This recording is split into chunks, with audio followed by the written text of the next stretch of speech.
So training అయిపోయింది, all good. మనకు అసలు ఏ చేతిలోకి వచ్చేసింది, వరల్డ్ ఈస్ గుడ్, సూపర్. అసలు ఎనీథింగ్ మనం ఏ అయితే చేయవచ్చు అనుకుంటాం. ఇందులో చాలా రిస్క్ ఫ్యాక్టర్స్ కూడా ఉన్నాయి.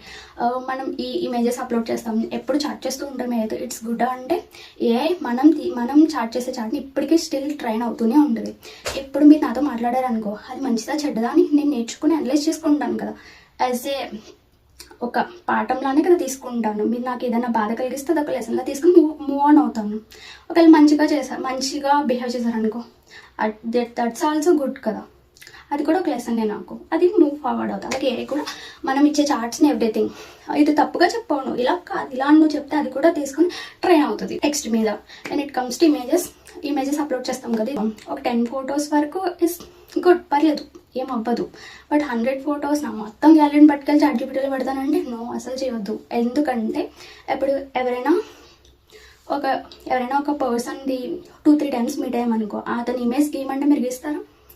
కష్టమే. ఎందుకంటే 2-3 times ఏం గుర్తుండదు కదా. అలా కాకుండా రెగ్యులర్గా మీట్ అయ్యే పర్సన్ని పిక్చర్ గీయంటే యాక్యురేట్గా గీయలేకపోవచ్చు, బట్ కొంతవరకు అయితే గీయగలను కదా. ఏ కూడా అంతే, మీరు ఎంత ఇన్పుట్ ఇస్తారో అంత యాక్యురేట్ రిజల్ట్స్ వస్తాయి. 2-3 ఇమేజెస్కి 10 ఇమేజెస్కి అంత యాక్యురేట్ వచ్చేవి.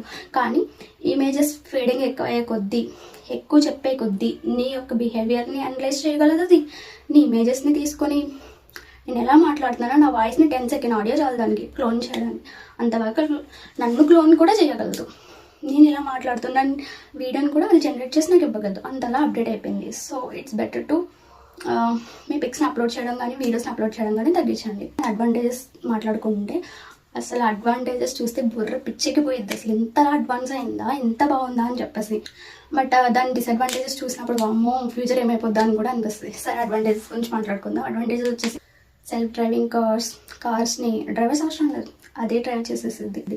తర్వాత నేను ఎంత కష్టపడేవో ఇందాక నుంచి మాట్లాడుతున్నాను కదా, ఎంత మాట్లాడిన అవసరం లేదు. నాకు ఇది నేను ఏదైతే చెప్పాలనుకున్నానో అదంతా నేను ఏఐకి ఇచ్చేస్తే నా వీడియోనే జనరేట్ చేసేస్తుంది, ఆడియోనే అది జనరేట్ చేసేసిద్ది. మరి ఇప్పుడు నేను అదంతా టైప్ చేసి ఇవ్వాలా? అవసరం లేదు, నాకు స్క్రిప్ట్ రాసి ఇవ్వంటే అదే రాసి ఇచ్చేసిద్ది. అంత ఈజీ అయిపోయింది.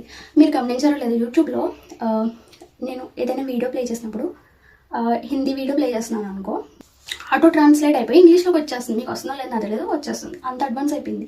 యూజెస్లో ఎర్త్క్వేక్స్ని అది మినిట్స్ ముందు, మరి 2-3 days ముందు ప్రెడిక్ట్ చేయలేదు, కానీ కొన్ని మినిట్స్ ముందు మనల్ని అలర్ట్ చేయగలదు. సో దట్ మనం ఆ ప్లేస్లో ఉండకుండా కొంచెం సేఫ్ ప్లేస్కి వెళ్ళి మనల్ని మనం కాపాడుకోగలుగుతాం.